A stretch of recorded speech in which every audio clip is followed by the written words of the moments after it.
beautiful roof, which is a really true title because it is the most beautiful roof. And I thought I would share a couple ideas and stories about my work and the treetop scientists. You know, astronauts are the names of scientists who go into outer space.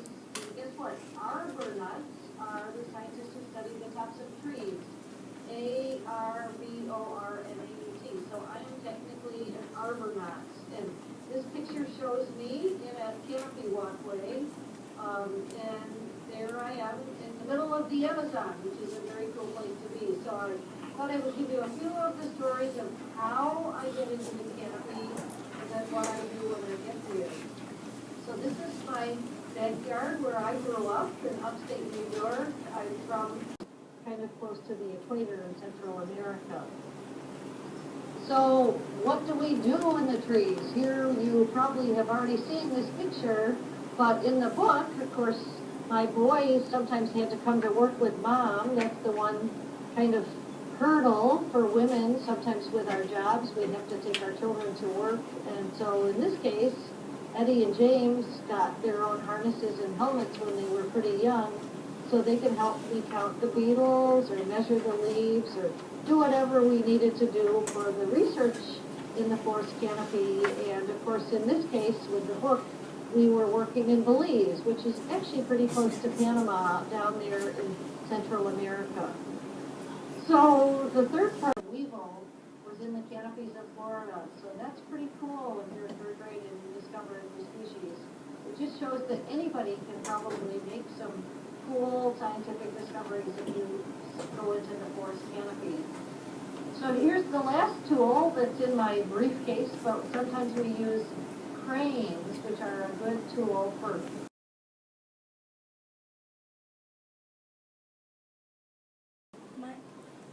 Hello, Dr. Lowman. My name is Genesis Lowman.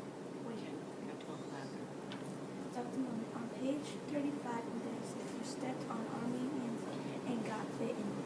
You thought a cabin viper got you. How do you know the difference between poisonous and non-poisonous ants? Oh, great question. Yeah, you know, it is hard to recognize the difference between poisonous and non-poisonous animals. And just like everything in life, you learn by experience. So, for example, in upstate New York, I know that I used to be very careful not to step in poison ivy, but whenever I have people come to visit upstate New York who might be from another country like South America, they don't know about poison ivy, so some... Would you ever retire from the rainforest, or is it too challenging to let go of something you love so much? Hello, Dr. Lowman. My name is Damien.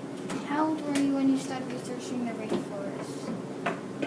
When will you ever... I didn't study rainforests in the jungle in the tropics until I was about 25, because that was the first time I ever went out of America and went to Australia because I had a scholarship to study over there. So my first rainforest really was in 1979, and I climbed up a tree in the rainforest of Australia, and that was the first time I had made my own slingshot and really, really got excited about all of the thousands. Hello, Dr. Lowman. My name is Hiana. When you were in Blue Creek, you said that there were spider monkeys, howler monkeys, and capuchins. Did any of the monkeys distract you from exploring insects and plants? Just to make sure, can you read that one more time? Because I want to make sure I got it absolutely correct.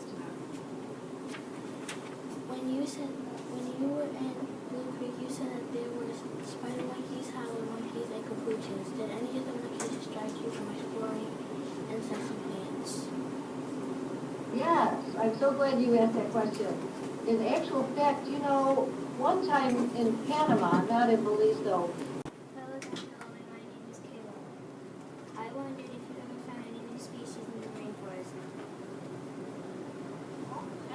I have found lots of new species in the rainforest, and the way that this works is a lot of times I'm in the rainforest and I'm the first one to be in the canopy, so obviously almost every species that I see is a new species. So sometimes we carefully sample with nets or with different kinds of games. Hello, Dr. Lowman. My name is Katrina, and I have a question for you.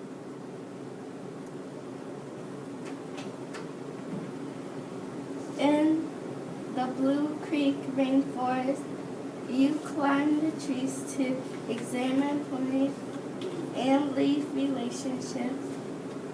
How long did it take to examine the relationship between these two? What is the funnest part of your job in the rainforest?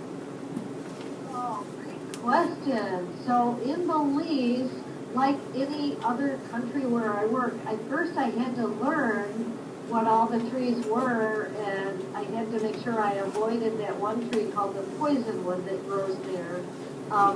So that maybe took me a year to learn all the trees, and then it took me another probably 2 years of work to really kind of. Hello, Dr. Lowman. My name is Jocelyn. Here's my question.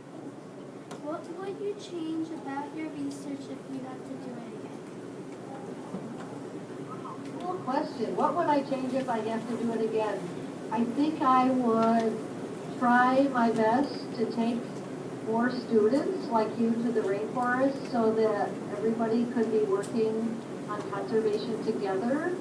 And I think I would try, if I had to go to school again, I would probably try to take a few courses to learn a little bit more about politics so that I could go and talk to the president of. Do you have a team of people that help you make your contraptions like the bridge in Blue Creek? Who helps you move around to places and takes pictures of you? Why do you like to study the rainforest? Do you have to pay for all the trips that you go to? Wow, cool questions. Yes, and by the way, I love your iPads. That's very cool. It's wonderful. So I have to pay for all of my rainforest research, and the way I pay for it is by writing grants.